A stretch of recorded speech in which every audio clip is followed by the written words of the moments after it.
Street Glide, touring bike, Dyna lowrider, cruiser bike.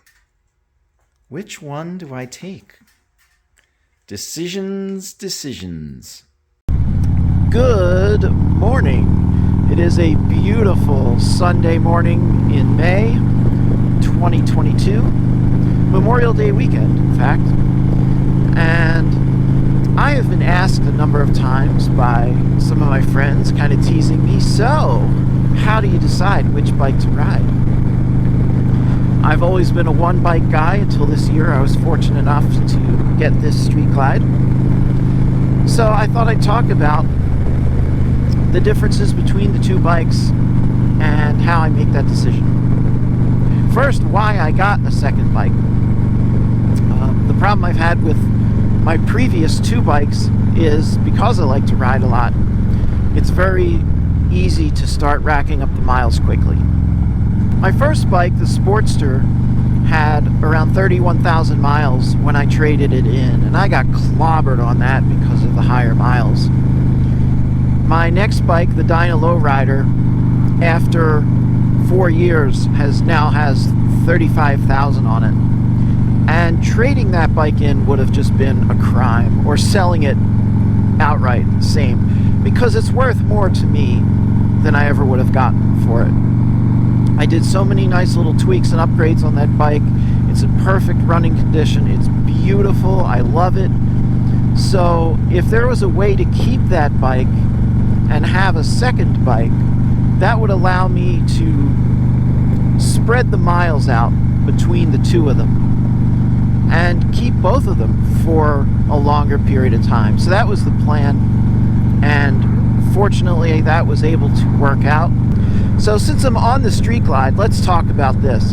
Obviously this bike is designed to be the long-range high miler when it comes to trips. It is about 150 pounds heavier than the Dyna, and that extra weight makes the bike feel very planted on the road. The tires are wider, the front forks are bigger, the suspension is better. Everything is designed to be a more comfortable ride. Cold weather riding is definitely a thing for me in Pennsylvania. I'll ride as early as February or March if I'm able, and all the way into November and December. So heated grips are a must, cold mornings are the norm, and the Street Glide definitely gives more protection. First, you have the Batwing fairing, which takes a lot of the wind off. One downside I noticed to that is when it's hot out, even with opening the zipper vents on my jackets and things like that, I don't get a lot of airflow. So that is one downside in the summer heat. But another thing I can do in the winter is down here on the engine guard, there are these zippered covers that I have. And when you attach those, it really keeps the cold air off the legs. So you really do feel like you're in somewhat of a cocoon.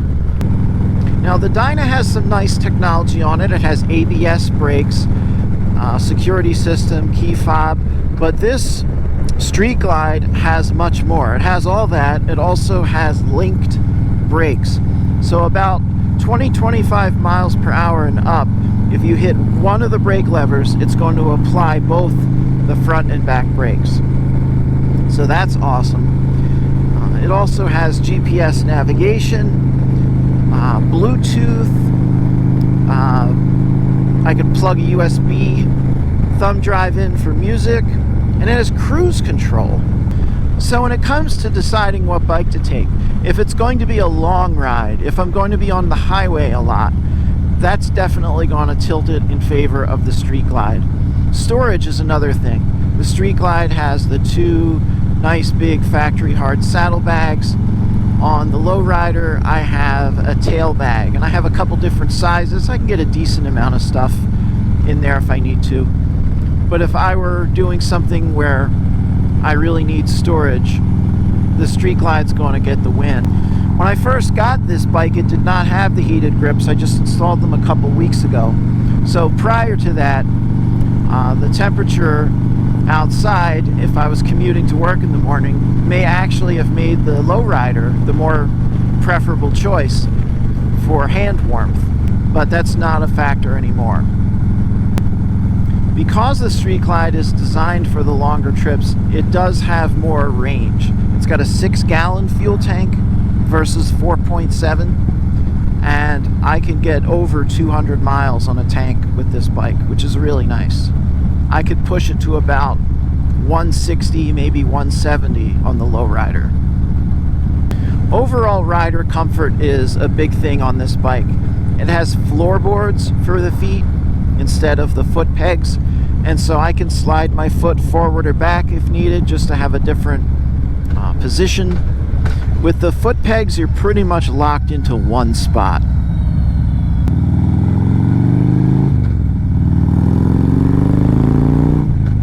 Since the Street Glide is new to me, it definitely has been getting more of the miles because the novelty of it hasn't worn off yet. I just really love riding this, and I've kind of had to force myself to take the lowrider out just to spread the miles out. Now, one thing I was concerned about when I first got the bike was, would it be kind of a dog in terms of performance compared to the Dyna? Both bikes have the 103 engine and the 6-speed transmission. But as I mentioned, this is 150 pounds heavier. That's a lot more weight for that engine to be hauling around. Well, it turns out the 103 engine in this bike is the high output version. And my understanding is it has a different cam and some other tweaks. And surprisingly, this bike really moves. So I was very pleasantly surprised the first time I get out and open this baby up that it's as fast as it is. Very close. If I had to put this and the lowrider side by side, I don't know. I think the lowrider might squeak out a victory, but they are really close in terms of performance. But once you get up to the higher speeds, you don't even know you're going that fast on this bike. It is so super smooth. So comfort, storage capacity, range, these are all going to favor the Street Glide.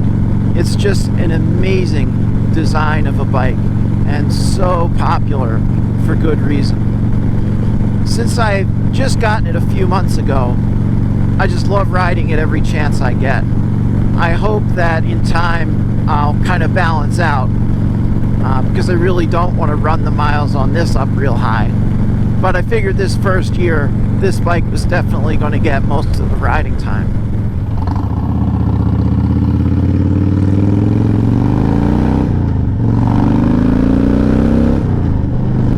Same day, but evening, 7 p.m., decided to jump on the lowrider. So after that enjoyable ride this morning on the Street Glide, what is it about the lowrider that is so desirable? Well, I do have to give it the edge in acceleration. She just rips, baby. And the exhaust note is much more raw. The Street Glide has 4-inch Big Louie exhaust slip-ons. The lowrider has Vance & Hines Big Shots, which I believe are about like a 2.5-inch pipe, and they're much more raw sounding, not like straight pipes or anything. But the Street Glide exhaust is a more refined kind of a sound, a very deep and bassy, whereas these are louder somewhat, and they just really give you more of that Harley sound. This is such a fun bike. Being lighter, it's very nimble. It's so easy to flick around in curves, weaving in and out of parking lots and things. I mean, I can handle both bikes pretty well, but there's just something about a lighter bike that makes them very easy to maneuver. I do love this bike. It is more naked, like I said. I have the windshield on mine, but otherwise there's no protections. You're very much out in the open. No gauges in front. You've got the speedometer and the tach.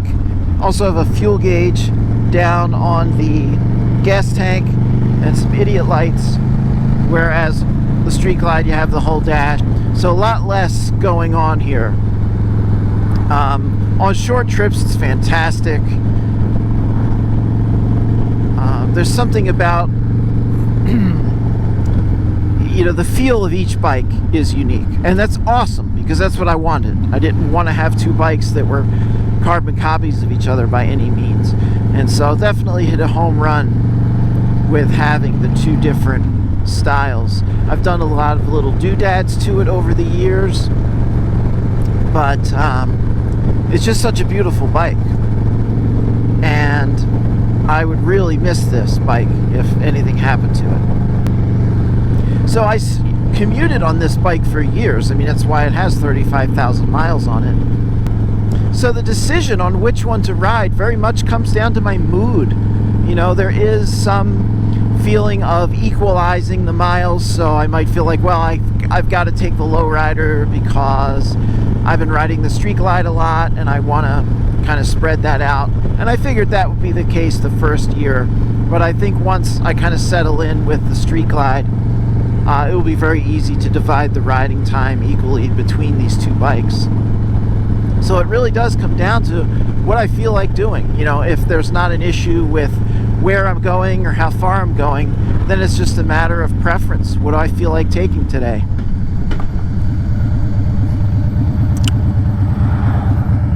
Where I live, the types of roads are pretty much two choices: highway or two-lane country roads like this. And the Dyna is phenomenal on these two-lane country roads. It's fine on the highway, not as good as the Street Glide, but on these country roads, it rules. Let's just put it that way. So I absolutely love taking it out on roads like this.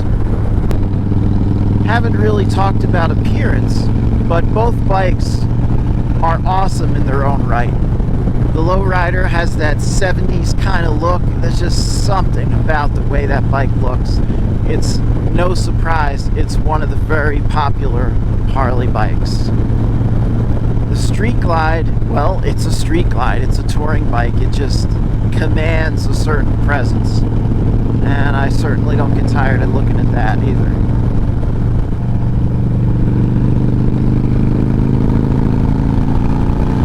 So what bike am I taking? Lots of things to consider, but at the end of the day, it's what I'm in the mood for. What do I feel like being on today? And that is the beautiful thing of having choices, right? So having one motorcycle is awesome. Having two, somebody pinch me. That's really what I feel like every time I get out into my garage. Then there's the third option, snowmobile. But this time of year, you won't be riding that much no matter what kind of roads you have. Well guys, I guess it's a wrap for this one. Thanks for coming along. Kind of a nonsensical video, but hey, people wanted to know. So there you go. Till next time.